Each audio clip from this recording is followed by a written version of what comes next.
जिनमें 6 बटेश्वर के रहने वाले वसुदेव को विवाही गई थी। सबसे छोटी इसकी बहन थी देवकी। कंस अपनी सबसे छोटी बहन देवकी को सबसे ज्यादा मानता था। एक दिन कंस बोला है बटेश्वर पहुंचा है, एक बात कही है, वसुदेव हम तुम्हारे स्वभाव को निहार करके बड़े प्रसन्न हैं और हम अपनी सबसे छोटी बहन की शादी तुम्हारे साथ करना चाहते हैं, तुम्हारे क्या विचार है? अब वो क्या कहने वाले थे उनके सामने, मना करता मानता। कहने लगे महाराज जैसी आपकी इच्छा, अगर आप हमारे साथ में अपनी छोटी बहन का विवाह करना चाहते हैं तो हम तैयार हैं। और बोला है कंस अपनी बहन देवकी से, बहन हम तुम्हारा विवाह कर रहे हैं और बटेश्वर में जाकर किसी को दबना नहीं, कह देना हम भगवान कंस की बहन हैं, अगर तुमसे कोई कुछ कहे तो हमें आकर के बता दे, बटेश्वर से उठाना, मथुरा में आके जिंदा गाड़ देंगे। मेरा हृदय इतना दयालु है। और बहन परेशान न हो, इधर बटेश्वर से बारात चली।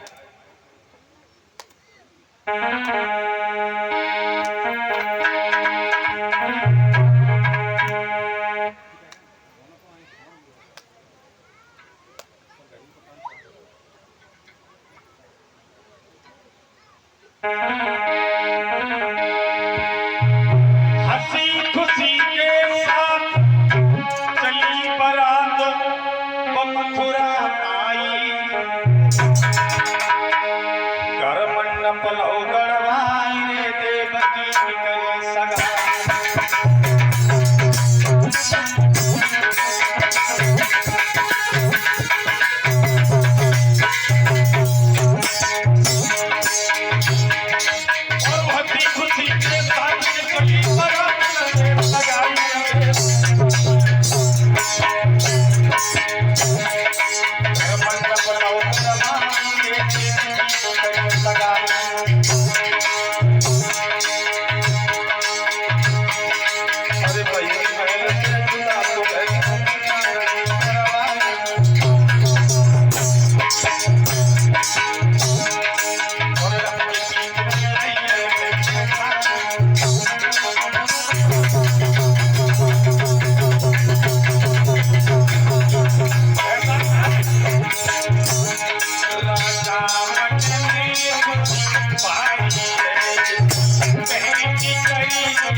इधर वसुदेव के साथ इसने विवाह पक्का कर दिया और शादी कर दी। और देवकी वसुदेव का विवाह हुआ। लड़कियां सब गीत गाने लगी क्योंकि देवकी की विदा हो रही थी। और आप लोग भी गप्पा लेना थोड़ा, ठीक है, बार बार कहना पड़ता है। क्या मेरी बहन तू रहे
देवकी का विवाह किया, लड़कियां गीत गाती रही हैं और इधर पालकी में बैठ करके देवकी चली है वसुदेव के साथ में। कंस सामने आ गया, कहने लगा बहन ऐसे पालकी में तुम कब तक पहुंचोगी बेटे? सब हमारे रथ में बैठो, हमारा रथ हवा से भी तेज चलने वाला है, बैठो। इधर देवकी को रथ में बिठा लिया, लेकर के चला है कंस। और हुआ क्या,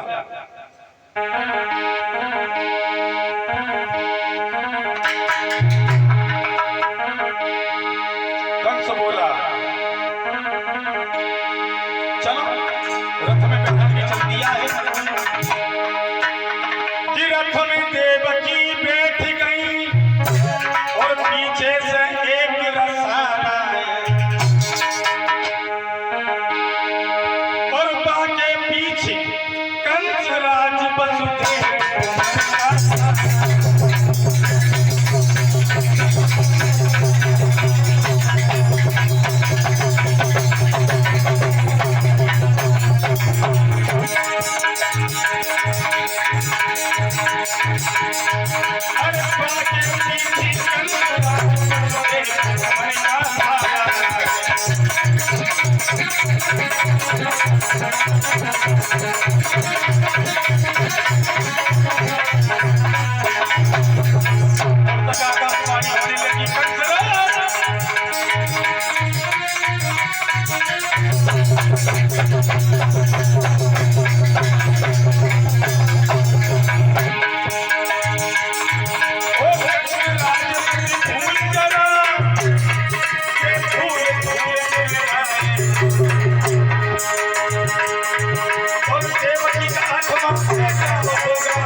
कहने लगे कंसराज अपनी बहन को लेकर के जा रही हो, नहीं मालूम है तुम्हें इसी का 8वां बालक तुम्हारा काल होगा। काल जो इतनी बात सुनी बड़ी हंसी खुशी से ले जा रहा था, बाल पकड़े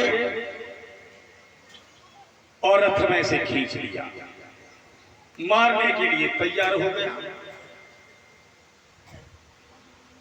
और जैसे ही मारने के लिए तैयार होगा बीच में वसुदेव आ गए, कहने लगे कंस इसे न मारो।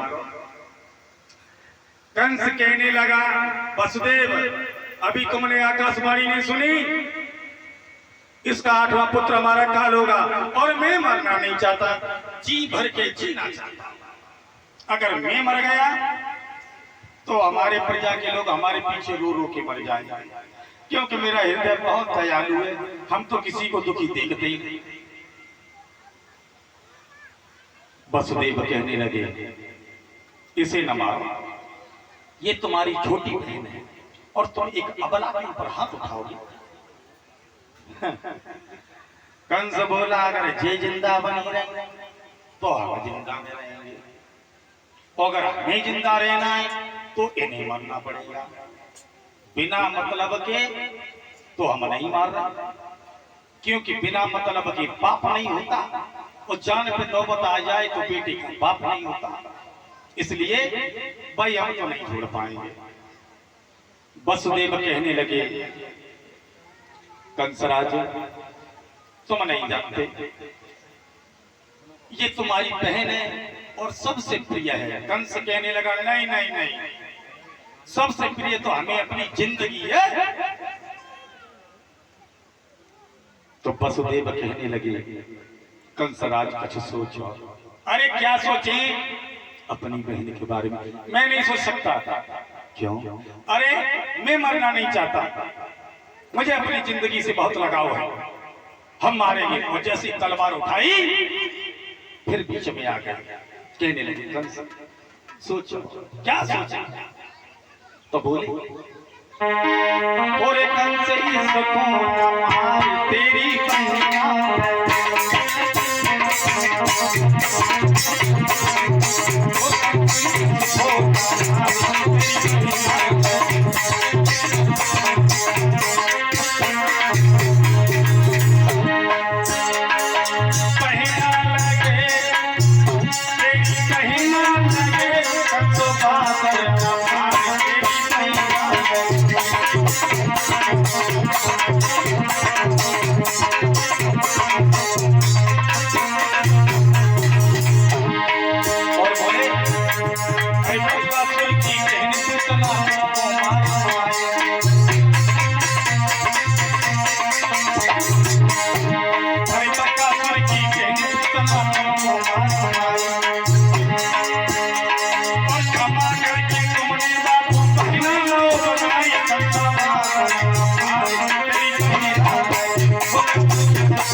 कहा न मारो अपनी बहन को।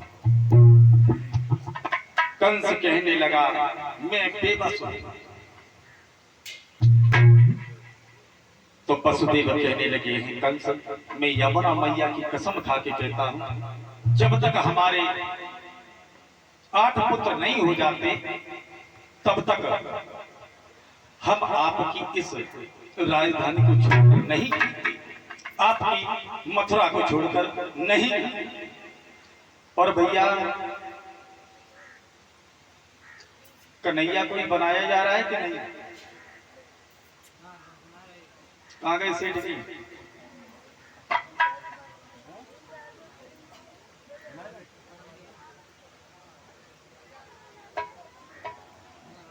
ये ड्राइवर भैया हमारे पास आ जाए। अरे ड्राइवर साहब,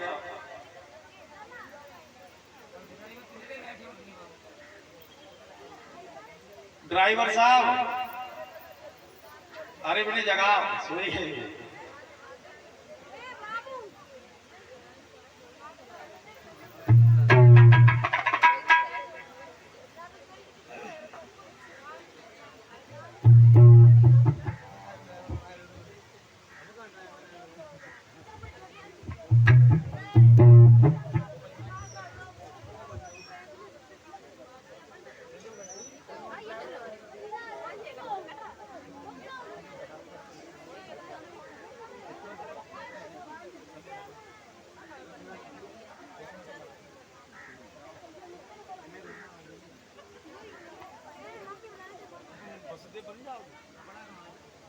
अरे कपड़ा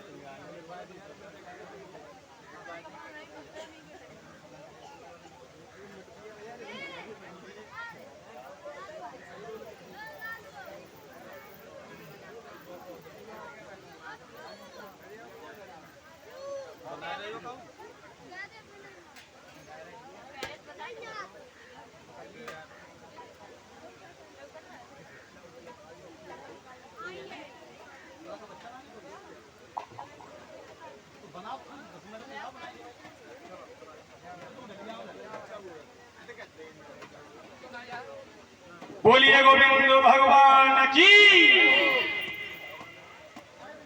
एक कीर्तन बोल लो सब लोग।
बिल्कुल आवाज ही नहीं आती। देखो कीर्तन तो बोले जाते हैं, भगवान के कीर्तन नहीं बोलोगे तो फिर क्या बोलोगे? छज्जे ऊपर हाँ बाजरा ये बोलो, और हम तो भाई ऐसे गाते भी नहीं।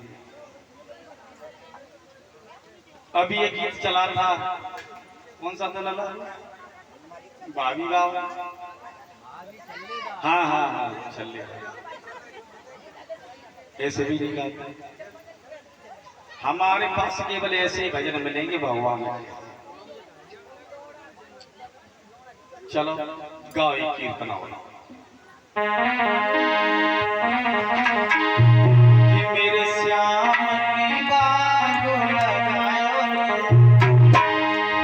और धारी ने बाग लगाया,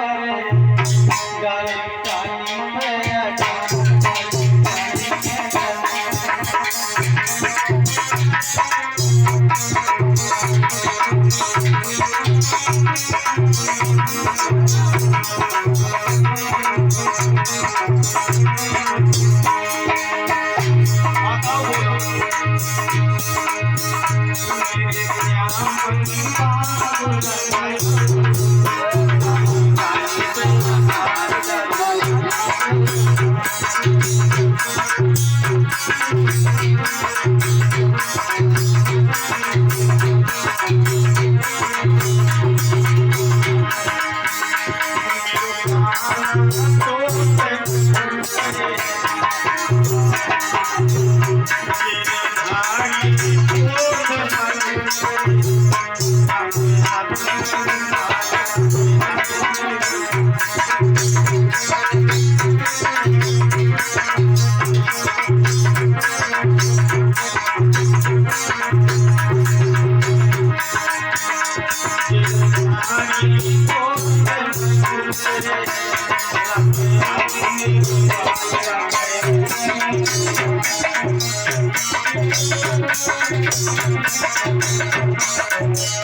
क्या बात है, बातें क्यों करने लगे आप लोग?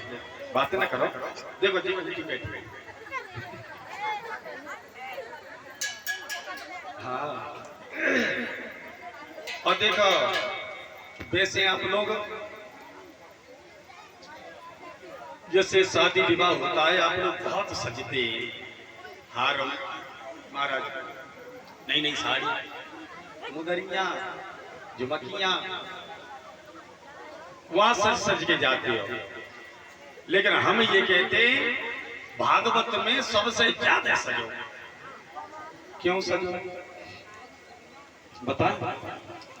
ये बैठे भगवान श्याम सुंदर, अगर एक नजर इनकी पड़ गई आपके ऊपर तो ये सोच लेना जिंदगी धन्य हो जाएगी। और जो बात है किसी और नहीं करती, हम बताएं ये कुंडली तो कब बना हुआ? बस यही बात है और कोई बात नहीं। हाँ और अब भाई कुंडली में निगौरा हमारे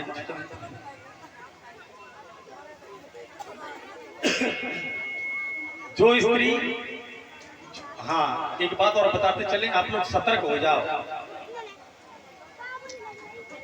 जिसका भी पति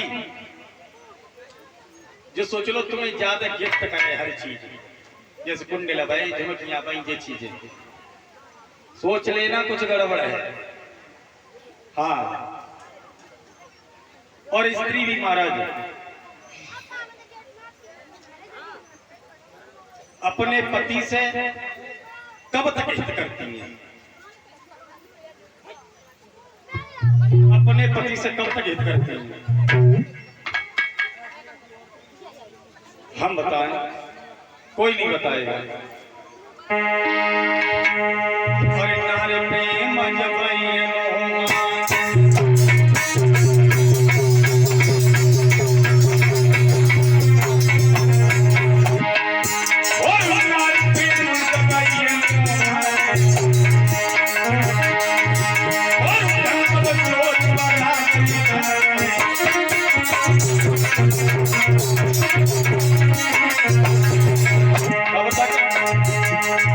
जब तक शरीर में शक्ति और जेब में पैसा, तुम बाहर जाओ पैसा कमाए के नाम, तो माँ चेहरे की तरफ देखी और बहू जेब अगाए देखे। जब तक जेब उचकी उचकी दिखाई देती तब तक बड़ा है, बड़ा प्रेम। और कहती भी है तुम्हें कभी मालूम है बिंदी जी के यहाँ कितने बढ़िया गुण मिले और हमारे लिए कुछ ना।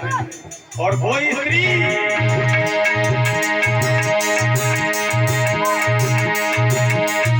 अरे पलकम दी हुई रात प्रेम छुट जात जाने को भाई बोले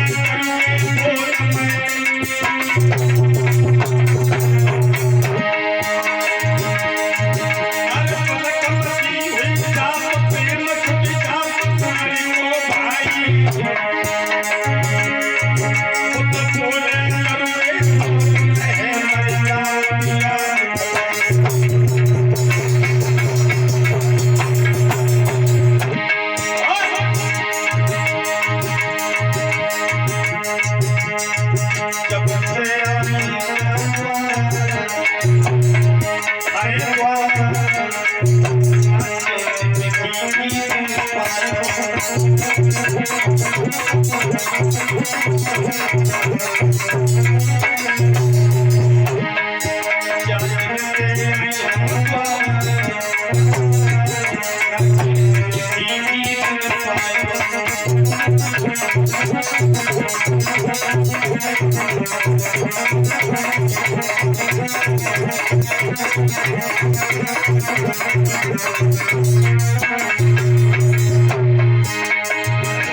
जाइए उसी जगह गौर करते हैं भगवान की कथा में। महाराज कथा कहाँ चल रही थी? परीक्षित महाराज हैं कहाँ चल रही थी कथा?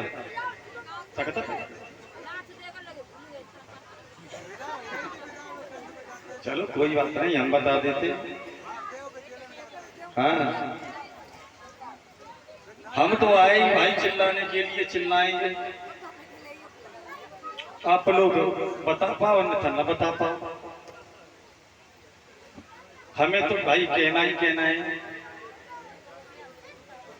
और इधर कंस ने अपनी बहन देवकी और वसुदेव को जेल खाने में कैद कर दिया और धीरे धीरे धीरे धीरे समय व्यतीत होता चला गया। देवकी के गर्भ से सबसे पहले एक बच्चे ने जन्म लिया। जब बच्चे ने जन्म लिया है, देवकी रोने लगी, कहने लगी महाराज हमारा भैया बड़ा दुराचारी है, इसे मार देगा। वसुदेव कहने लगे देवकी उस दिन की याद करो जब हमने यमुना मैया की कसम खाई थी और तुम्हें बचाया था, और मैंने कंस से वायदा भी किया था कि हमारे जो भी बच्चा होगा हम तुम्हें ला करके सौंप देंगे। इधर वसुदेव ने, बात न करो, वसुदेव ने उस बच्चे को लिया है और ले जाकर के कंस को दे दिया। बहनोई साहब आ गए। वसुदेव कहने लगे हाँ आ गए। कैसे लेकर के आए हो? वसुदेव कहने लगे महाराज हम तुम्हारे भांजे को लेकर के आए। अच्छा रख दो, ये लिटा दो, लिटा दो। तलवार उठाई, फिर मन में एकदम सोचने लगे अरे ये तो पहला बच्चा है, मैंने इसे मार दिया तो मेरी बहन को बहुत बड़ा कष्ट होगा। हम इसे नहीं मारेंगे और हमें तो सिर्फ डर है तो केवल 8वें बच्चे से है, इससे हमें क्या मतलब। कहने लगे बहनोई वसुदेव हम तुम्हारी भावनाओं से, तुम्हारी बातों से बड़े प्रसन्न हैं, हम इस बच्चे को नहीं मारेंगे, इसे ले जाओ, जब 8वां बच्चा हो जाए ला करके दे देना, हम मार देंगे। अब वसुदेव बड़े प्रसन्न हैं, जाकर के उस बच्चे को उठाया है और देवकी को दे दिया। देवकी हजारों आशीष देने लगी है कि भैया तेरी हजारों वर्ष की उम्र हो, जब तक इस यमुना में जल रहे तब तक तुम फलीभूत हो, तुमने हमारे बच्चे को छोड़ दिया। इधर नारद को क्या चैन था। नारद ने सोचा इस जहर के भरे हुए घड़े में अमृत ये कैसे हो गया? अरे कंस तो बड़ा दुराचारी है और इसके हृदय में ये भावनाएं कैसे आ गया? क्योंकि जहर का काम होता है मारने का और अमृत का काम होता है जीवित करने का। वसुदेव को नारद तुरंत ही चले, वहां से पहुंच गए कंस के पास में। कंस कहने लगा है आओ देवऋषि नारद, वैसे तो महात्मा हमने मरवा दिए हजारों, और जो बचे वो कैद खाने में कैद करवा दिए, लेकिन पता नहीं तुमसे हमारा कैसा हृदय मिला हुआ है, पेट मिला हुआ है कि तुमसे कुछ कह ही नहीं पाते। नारद कहने लगे महाराज हम तो सिर्फ आपके बारे में भला सोचते, तभी तो छोड़ देते हैं तुम्हें। हम नहीं तो हमने सब महात्मा खत्म करवा दिया। नारद कहने लगे कंसराज जब मैं पहले आता था तब तुम्हारे चेहरे पर बहुत तीव्र तेज रहता था, लेकिन अब तुम एकदम कुमलाते हुए चले जा रहे हैं, मालूम पड़ता है तुम्हारे शरीर में शक्ति खत्म हो गई है। क्या बात है? कहने लगे महाराज हमारी बहन देवकी का 8वां पुत्र हमारे लिए काल है, देवताओं ने भविष्यवाणी की है, तो भाई मरने से हमें बड़ा डर लगता है, मरना तो हम चाहते ही नहीं, जी भाई के जीना चाहते हैं। कहने लगे कंसराज कोई पुत्र हुआ? कहा हुआ। हाँ, मार दिया? नहीं। नारद कहने लगे कंसराज, हमें ये मालूम पड़ता है कि तुम्हारी मौत शीघ्र है। कही कंस गद्दी से उछल पड़ा।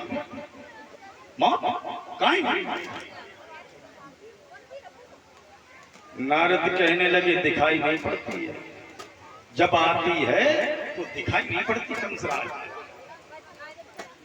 तुम्हें नहीं मालूम है देवताओं ने क्या कहा है? 8वां पुत्र। तुम्हें बातों में बहका दिया है देवताओं ने। क्या पता जिस पुत्र को तुमने छोड़ा है वही 8वां हुआ। ये पंखुड़ी लो, इस कमल की फूल में 8 ही पंखुड़ी हैं। पहले नंबर से गिनो। कंस ने गिना 1 2 3 4 5 6 7 8। फिर लास्ट वाली जो पंखुड़ी थी उससे गिनवाया, उससे भी 8। फिर 20 से गिनवाया, उससे भी 8।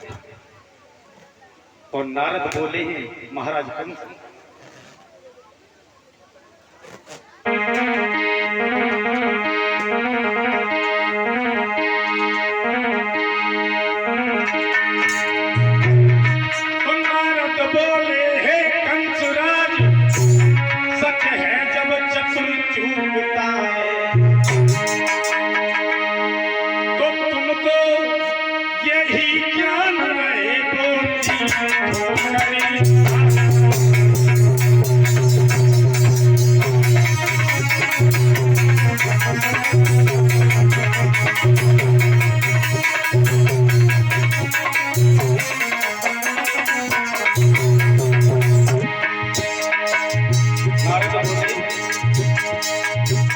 सच है जब चतुर चूकता तो तीन ठोकरी खाता है। वो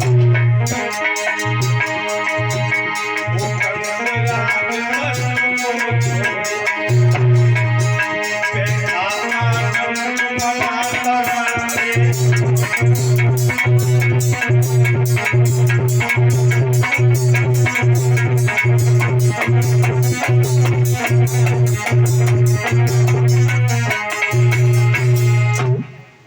इधर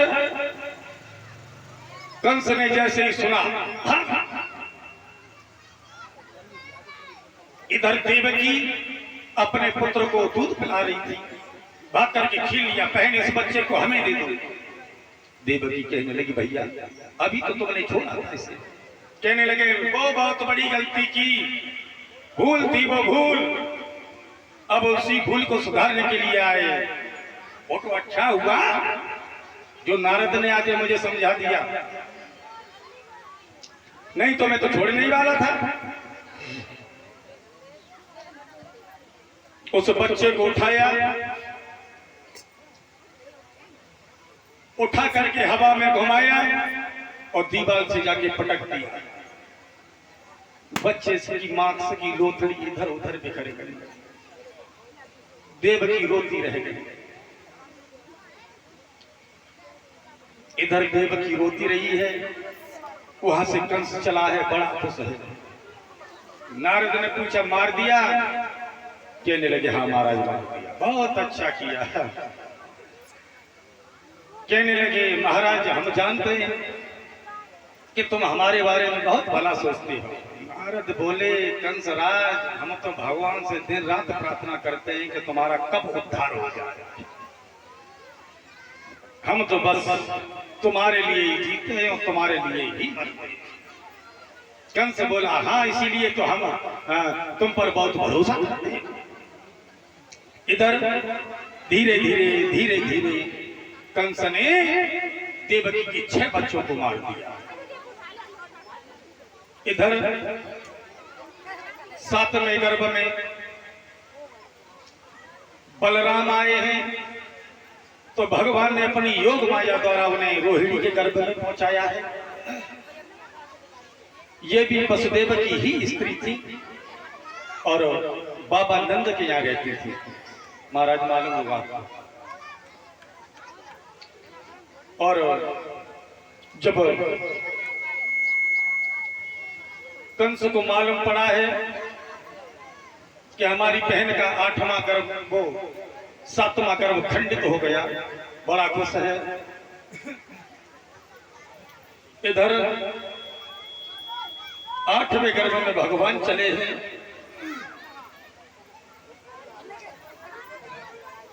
तो कंस ने इन बच्चों को शांत करा, भाई इन बच्चों को शांत कर दो। 8वें गर्भ में भगवान कन्हैया चले हैं मथुरा की जेल खाने में।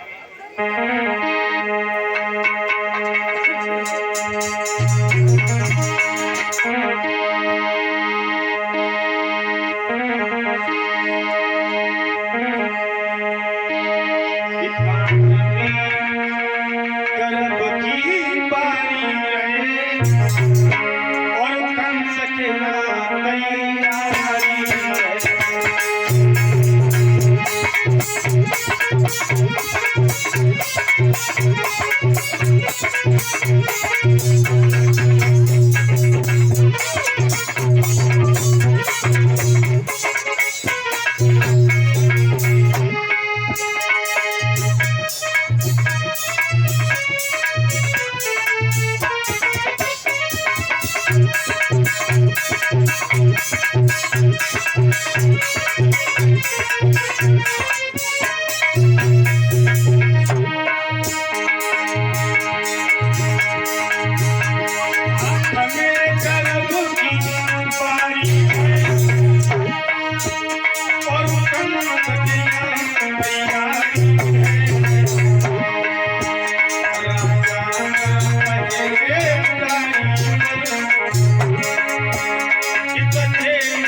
और इधर भगवान श्याम सुंदर चले ही, जहाँ एक एक पहरेदार लगाता 2-2 लगा दिए, 2-2 की जगह 4-4 लगा दिए, और जहाँ 4 थे वहां 10-10 लगा दिए। कौन सा समय था वो? भगवान चले हैं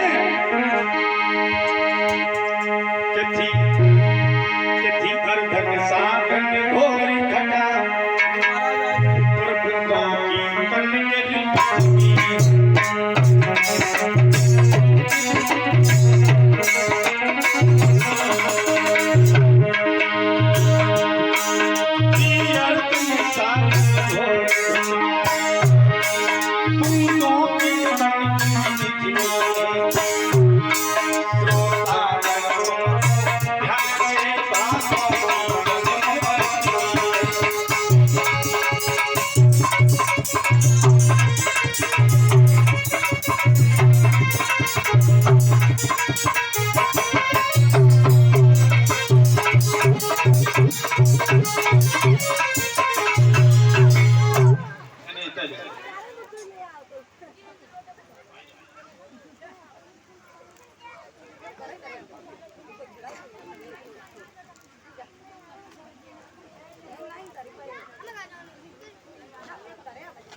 वसुदेव और देव की भ्रम में फंस गए। इन्हें ये मालूम पड़ा है कि स्वर्ग ही जेल में आ गया और भगवान के भादों की रात काली छोटी भादों की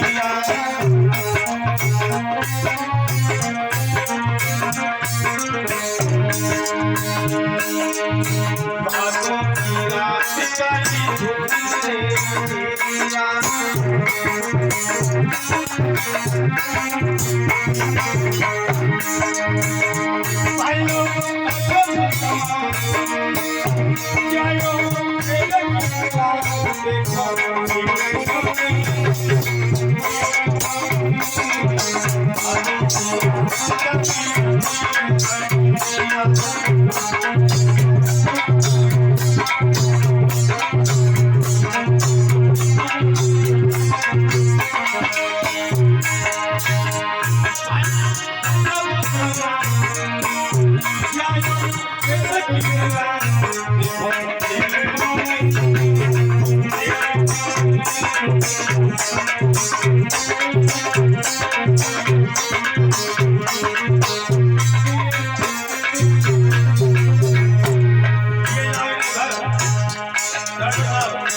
बैठ जाओ सब लोग।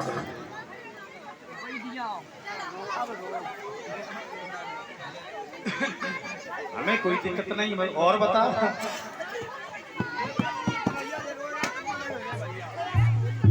ले आओ।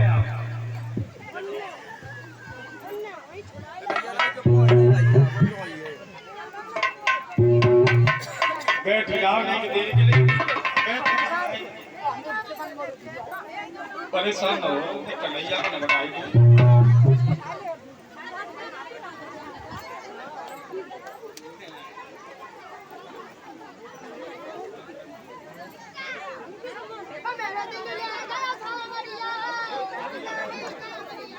थाली का है महाराज परीक्षित है।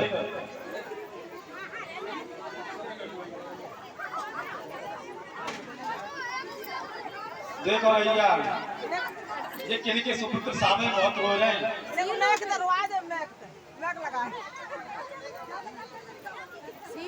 ओम सच्चिदानंद देख रहे हो भाई से कहाँ है भैया आ जाओ। ये सुपुत्र साधक किनके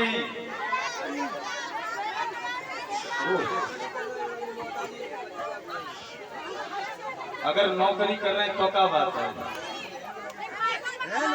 देखो नौकरी पे है जे तैयारी जे होई गई जे लल्लू कर दो तैयार अब मत भजा यही रहो आ जाओ जल्दी आओ लल्लू तैयारी कर दो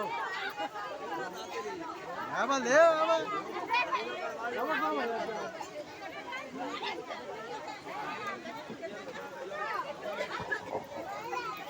आ जाओ भैया जल्दी आओ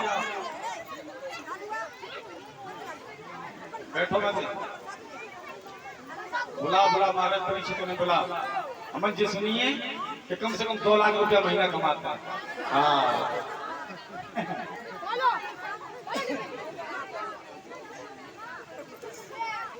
ले जाओ नहीं तो हम ले जाएंगे। जल्दी उठो जल्दी उठो ना तो जो और रोएंगे। हाँ और ये हम बोले ऐसी थोड़ी ना बेच देंगे बड़ी मुश्किल से तो मेरे अब तो रोई ना ले रुपया दिए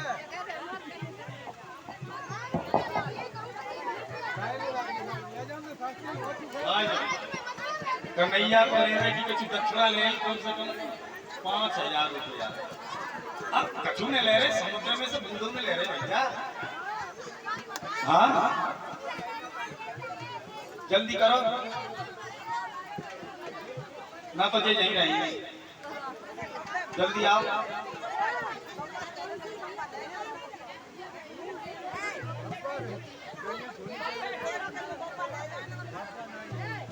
जल्दी करो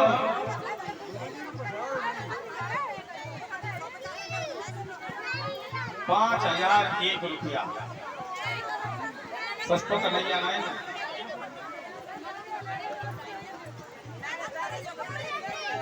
के घर से और कोई नहीं है? ये तो अभी इसी बात मचा रहे देखो मैं तो भूल ही खींच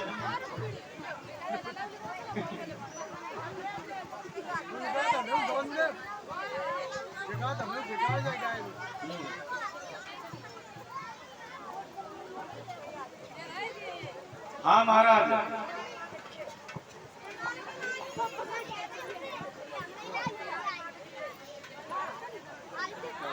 ये देखो तुम्हारे सुपुत्र लेटे देख ले और हम जाते भाई दक्षिणा भी नहीं ले रहे केवल 5001 रुपया ले रहे हैं। या तो कैश कर दो या हमारे खाते में डाल दो। हाँ हाँ पेटीएम और कोई गूगल पे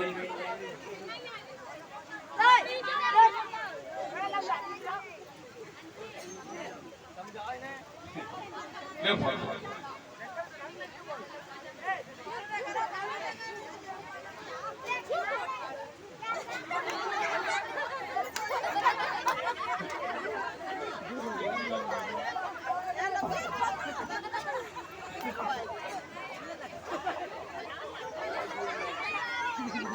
अरे ड्राइवर जी ले हो जाए और जल्दी करो।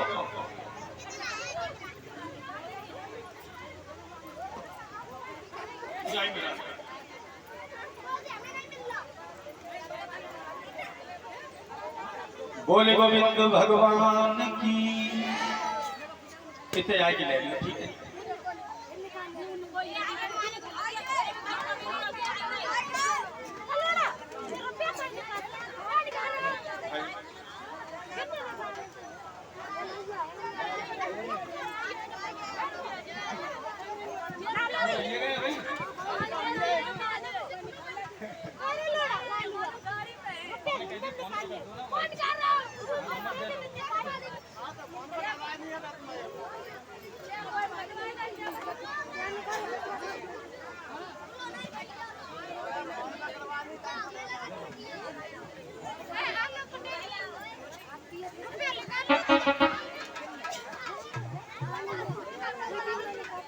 अब आ जाइए, यहाँ से गौर करते हैं आगे।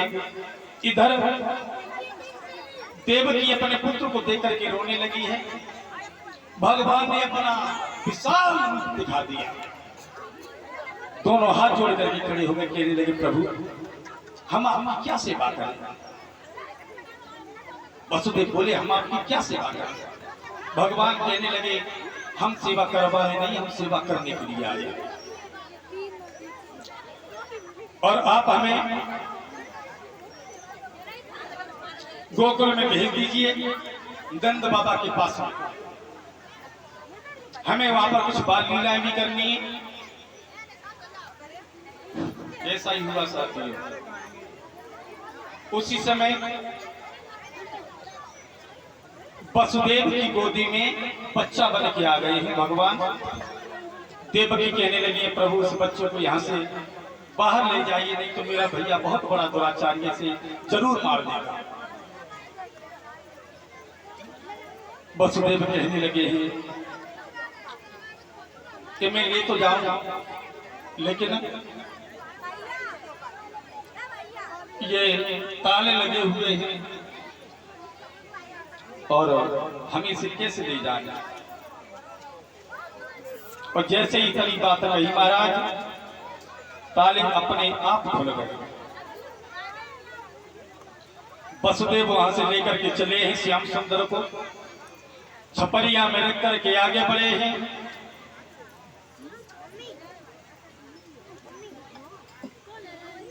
और कौन कह रहा था भैया क्या भाई भूख नहीं बुझी, आ जाओ।